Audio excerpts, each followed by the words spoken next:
4ஆம் வகுப்பு மாணவ கண்மணிகள் அனைவருக்கும் இனிய காலை வணக்கம். இந்த வாரம் யானைக்கும் பானைக்கும் சரி என்ற பாடத்தினுடைய வினா விடைகளை அறிந்து கொள்வோம். பாடம் 3, யானைக்கும் பானைக்கும் சரி. விடையளி.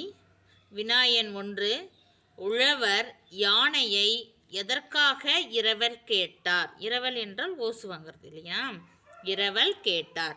உழவர் யானையை தம் மகன் திருமண விழாவில் ஊர்வலம் விடுவதற்காக இரவல் கேட்டார். வினா எண் 2, ஊர்வலம் சென்ற யானைக்கு என்ன நேர்ந்தது? ஊர்வலம் சென்றபோது யானை இறந்து விட்டது. வினா எண் 3, மரியாதைராமன் உழவரை தனியே அழைத்து என்ன கூறினார்?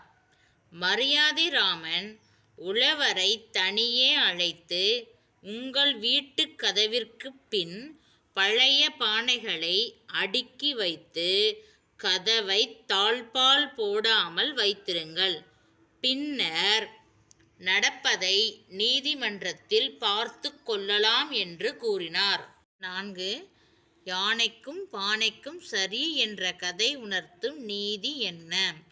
யானைக்கும் பானைக்கும் சரி என்ற கதை உணர்த்தும் நீதி ஆத்திரக்காரனுக்கு புத்தி மட்டு என்பது ஆகும்.